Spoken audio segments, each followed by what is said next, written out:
again to the When I Wanted Out talk show. Thank you so much for joining us again on another episode.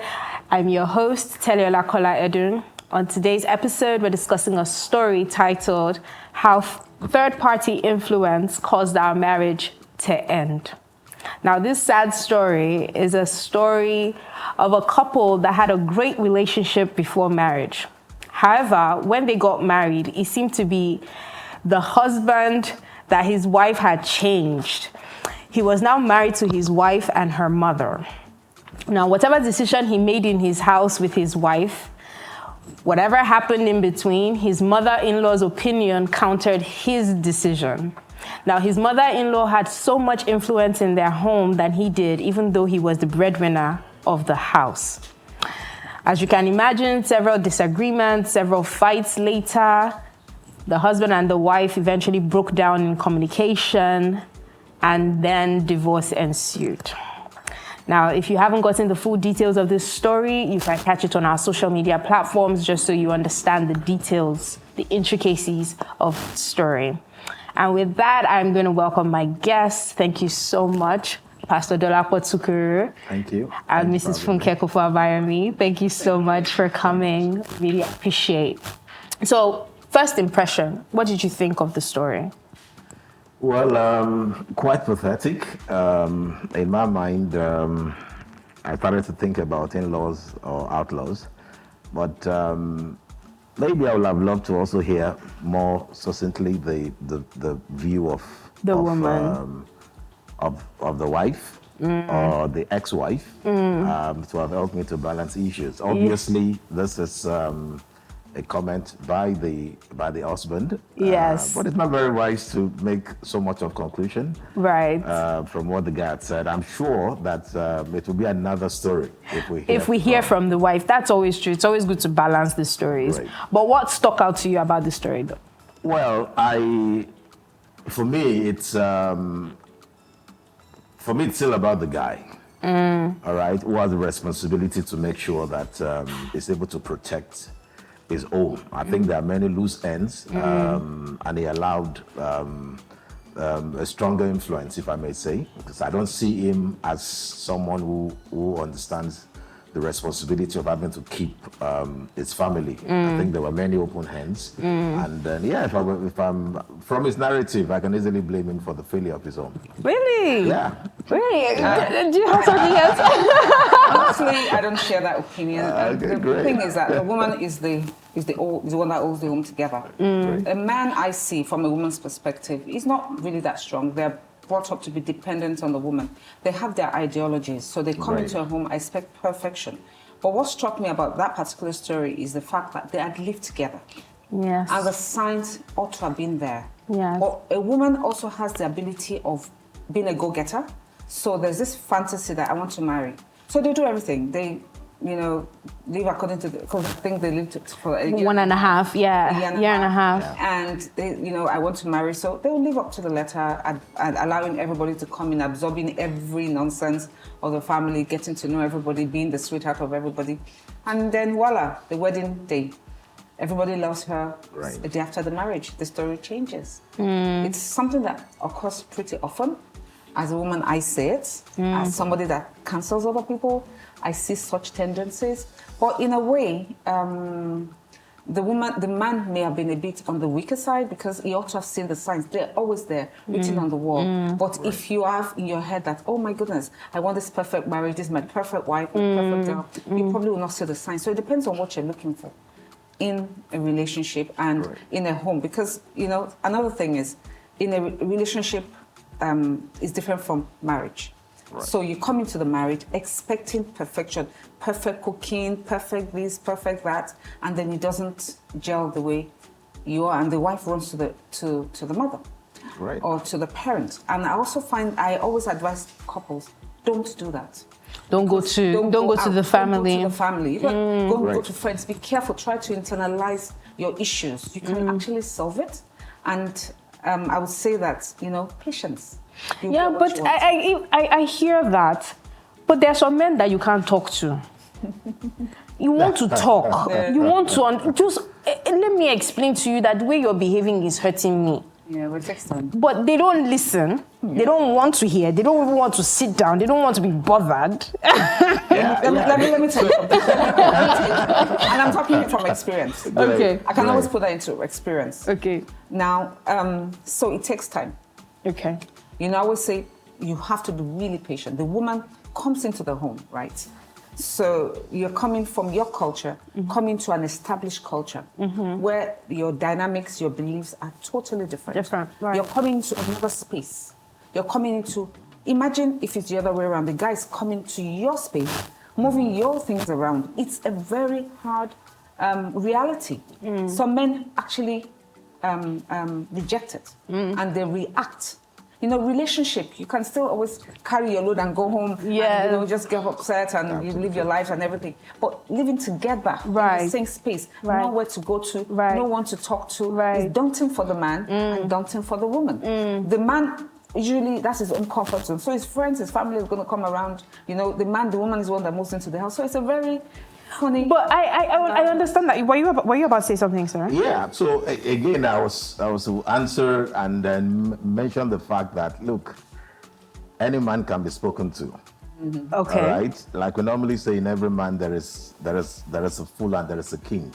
The one you speak to or the one you address is the one that manifests. Okay. So it's also the responsibility. One of the things we don't do is to school well a lady to know how to get the heart of a man. Right. And we just assume that, I mean, since you have male friends, the men should be different. I should be able to find my way around. It's not true.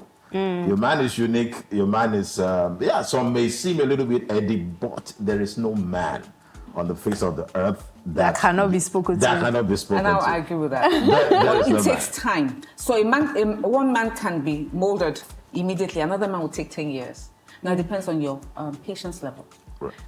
On one hand, another thing about where the wife is coming from is that where our decisions, our mindset, our actions is influenced by where we're coming from. So we're coming from this ideology or non-existence of it. And you're also guided by your father, whoever you see as the father figure. So that's also a major influence in all this marriage thing.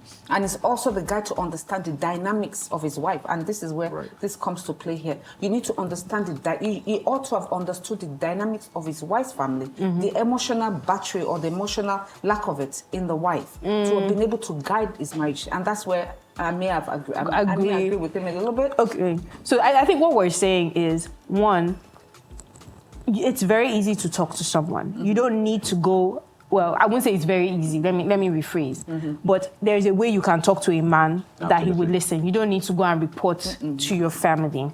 So in this instance, the lady said, the man said he didn't see the red flags. But they lived together for 1.5 years. Is that possible that you would not see something? And if you were to see something, what would that something look like? Because I can't imagine that you live together and not once did she call. Absolutely. You know what I'm saying? Yeah. So what would the red flags have been that he missed? So this is my thesis. They both created the red flags. Okay. The moment she moved in. Yes. Before marriage. Before the marriage. Okay. I mean, counseling over 100 couples over and over, you are likely going to have an issue of respect when you move in before the marriage.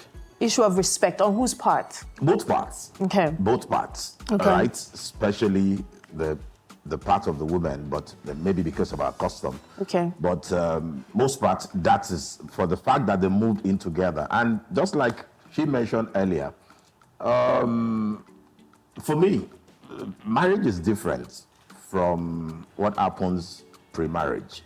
So you can know about a person before marriage, but you actually know the person when you get married. When you get married to the person, so, yes. There are two different experiences. Yes. Entirely. And so for me, ab initio, the foundation of this home was a bit shaky. So we're not agreeing to living together before marriage. Oh yes, I mean you can visit, but the fact that what we call see finish. Yes. All right, and you forget that that's the foundation. Every other thing you try to build on it probably will be shaky. All right. You may not trace it to that. You may be blaming in-laws, outlaws, but the whole idea is that how did this union start? How were we able to lay the foundation, and the outcome is crumbling very, quickly. Just about 2 years or thereabouts, and of course, trace it to the foundation. Right. Well, that's true to an extent. But you're living abroad, because I want. This was an abroad. Yeah, they lived abroad. It's totally different circumstances. You find that a lot of couples do live together before marriage, and quote unquote, it's convenience living, because they're trying to cut down rent, because obviously the relationship will be going on in between that. So they're more or less married, but there's also that option of out, that they're not married, so you can do that. But you find that from my thinking, both of them are looking at two different things. And then because I have a life story. I have a cousin in London, married, met the girl, quiet girl and everything, married. And upon marriage, she changed 100%. Complete U-turn. They are 16 years marriage. Children, one going this way, the other going that way. It's a total mess. And I don't know what it is, especially about the abroad. Maybe the law, maybe that everything falls in her favor. In her favor. Yes. In this case, that's also another dynamic. Yes. And that's when the family coming, you're the one that's going to take everything. You are the one in charge. So it's just trying to put it.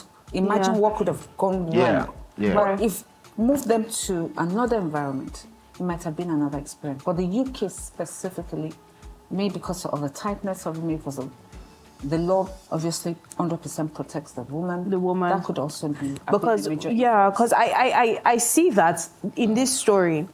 He says I'm so particular when he said he didn't see any red flags. Right. Because you also give a personal story now that the woman could hide who they were for a very long time.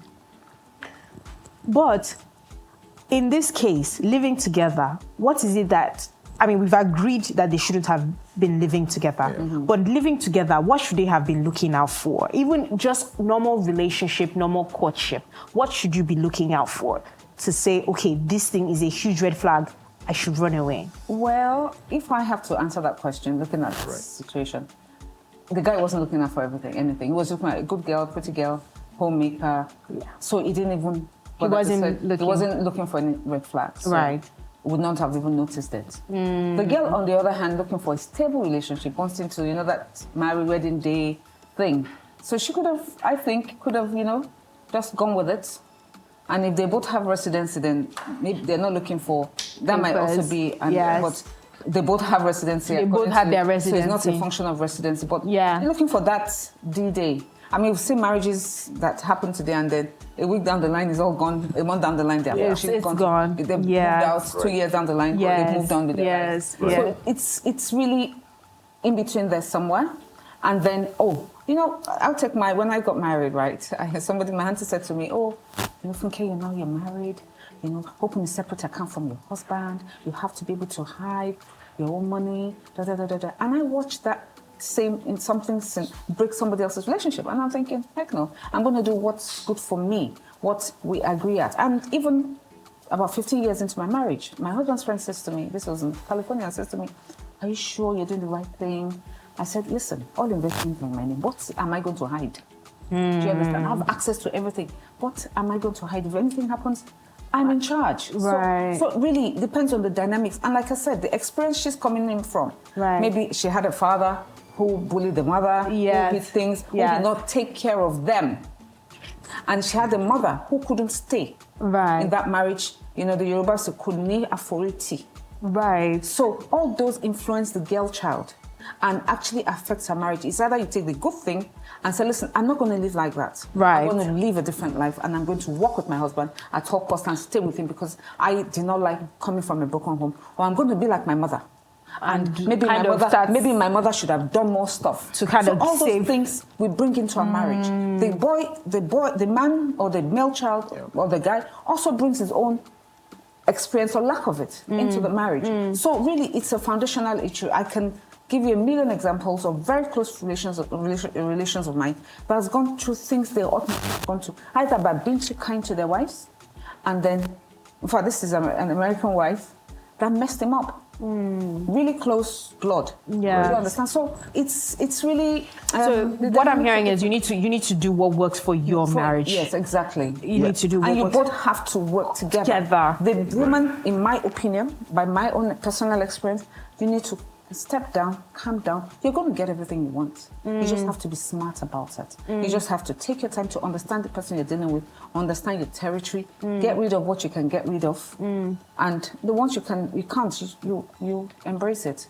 Eventually, everything will work out the way you planned it. You just need to be smarter. Yeah. Smart and think ahead. Right. Taking each day at a time. Absolutely. Okay. Yeah, so if I may add to that, I mean, quite agree.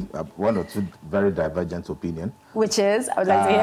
Yes. So let me wear the hat of a pastor now. Yeah. And at times we think marriage is of human concept, of human origin, and we forget that God instituted marriage, and there is a blueprint. If we don't walk that blueprint, there's going to be a lot of problems.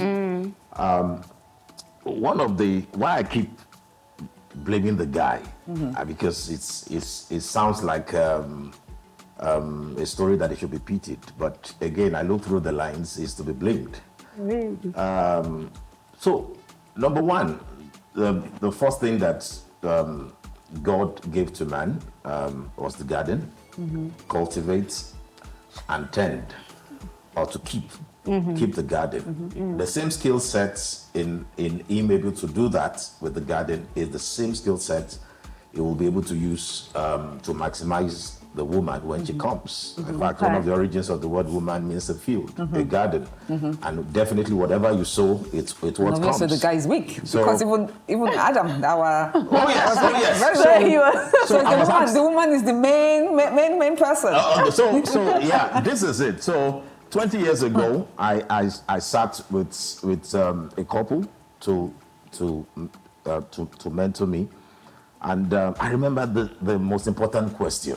Ask me, what is the work of a woman in the home? Right. Of course, I quickly answered, a wise woman builds her home and all of that. They said, good. So what is the work of the man in the home? Of course, I started to look up and I said, bring your eyes down. All right? The answer is not up. He said, your job is to build the woman and the woman will build the home. The man is not wired to build the home. So whatever you don't like in the home is what you are sowing as a seed in the woman. So for me, when I look at this home front, and I keep saying again, it is your responsibility to be able to look, because again, oftentimes we don't understand our responsibility as guys before we get into all of this. But it's your responsibility to see. So are we saying that he didn't cultivate his wife? He didn't cultivate the wife. The word cultivate means to bring the best out of. A farmer cultivates, so you have to think like a farmer. He didn't see any red flags. He wasn't looking, he was just looking at the fence. No, but if you're going to look at, it's very easy to look outside for the red flag, but it's actually the red flag. It's the major red flag that I'm talking about. Because with his description all right, of the wife, she's perfect. She's a home builder, according to him. Right. And what is the job description of for a virtuous woman in the Bible? Home builder, yeah. So your major crux is that he was weak or was not cultivating his wife. He was not cultivating the wife. So it's an issue. Whatever happened to the wife, the misbehavior, going back to the influence, is responsible for it. I want to unpack this even further. How do we cultivate our wives so that we get the best out of them? But with that, I'm just going to take a quick break and we'll come back and understand and unpack this. How do you cultivate your wife?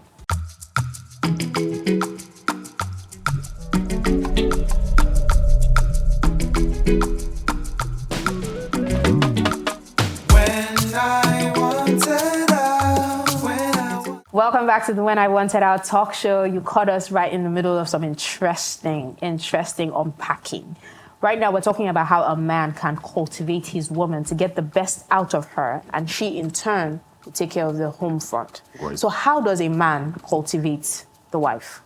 Great. So I think it starts with the man understanding that both of you are building a new nation. Okay. So nation A and nation B are fusing. Right. And then not going to produce former experience, but a new experience altogether. Right. So that calls for the man to be able to envision the kind of home that he wants. Okay. Because Scripture says that a man who cannot provide for his home is more than an infidel. We think in terms of monetary values, but also in terms of vision. Okay. So you should be able to cast the kind of vision that you want. Remember, the woman is an helper. Right. So if you are not, if you are not clear about what you are called to do, the woman will struggle to be able to assist you on all fronts. Okay. So it's very important that you are able to cast a clear vision, a compelling vision that excites both you and the woman. So how does a man cast a vision that a woman can align to? Oh yes, so basically very simple. What kind of home home do we want to do? I mean, what kind of kids do we want to have? So conversations like this should have already been happening. Oh yes, those are the things that will happen in the relationship stage.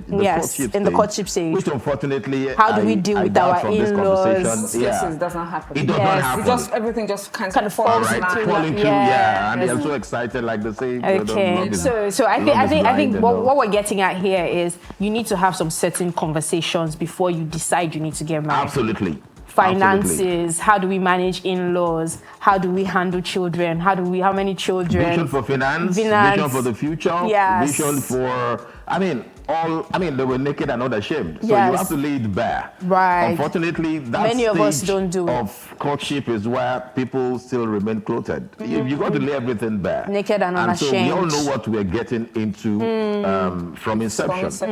And then the other aspect has to do, according to the story, has to do with, interestingly, the love language. Yes, I was going to get on that. Great. Because they talked about communication and love languages. So many marriages have this issue. This marriage, clearly, he didn't love her the way she wanted to be loved. Absolutely. You know, many, okay, let's just rephrase. Some Nigerian men don't understand the idea of love languages. Absolutely. You know, I gave you money. The bills are paid. Absolutely. The bills are paid. You have a house. Let me give you a story. Yes. A couple I used to know. Well, I still know, but they're going their separate ways. Now, her love language is buy me diamonds. Yes. The guy's love language is let's sit together, let's romance. Quality time. So just give it time. Everything just went down. Absolutely. So, obviously they should have discussed it. He should have known that this is... She likes gifts. At that point in time, he couldn't afford it. Yes. But you see, at that point in time, she wanted to marry and she was desperate to marry. Yes. So she was going to take it. And he really did like her. But it was only... He never really learned how to love her. Yeah. I think many of us just assume that if I do this for her, because this is how I understand love, it would all of a sudden just pan out. From what I heard before I met him, he would not eat until she comes. Oh. It was really that romantic. So he just But the girl is, see, my brother, my sister just got the diamond.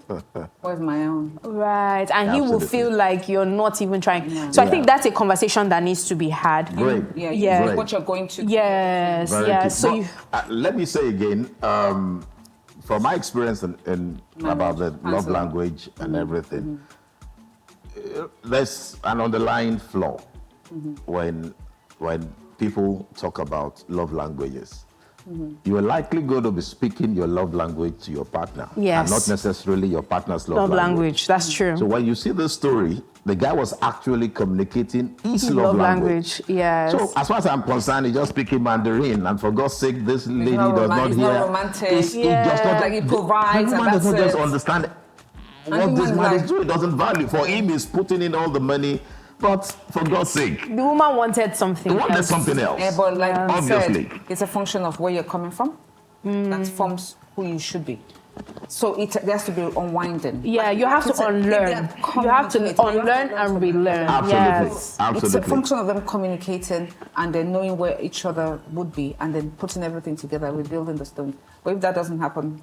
Absolutely. Though not voiced, but I can easily pick these ladies from the husband's story that most likely the dominant love language will be quality time. Right. I see a guy who is not always there, who works so hard to make money. Yes. Remember that she because of the babies, she was for a year, she wasn't working, so she probably spend more time at home. Right. But the guy is always there trying to make money up front. And so what she needed wasn't so much of the money, paying the bills, always bragging about. Yeah, that I paid the bills, you live in the and all of house. that. Yeah. She wanted more.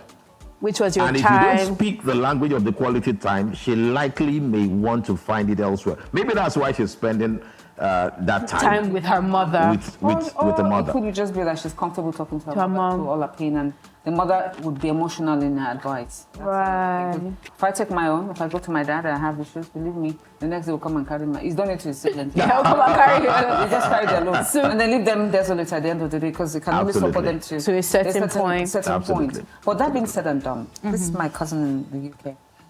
I mean, in my looking from an outsider, caring father. Maybe he has his own issues. Everybody does. From what my sister said to me, he doesn't.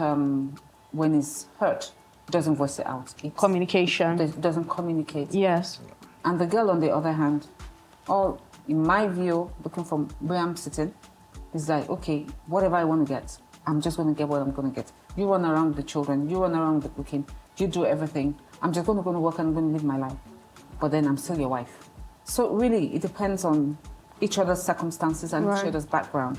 You know, there's a lot of things that come from your background that influences how you. But even if it comes from your background, you have to be willing to unlearn it. Yes, Absolutely. you have to be willing to learn, because now it's two of you and you're living together and you have to understand, and which is why we talked about it's questions that need to happen before.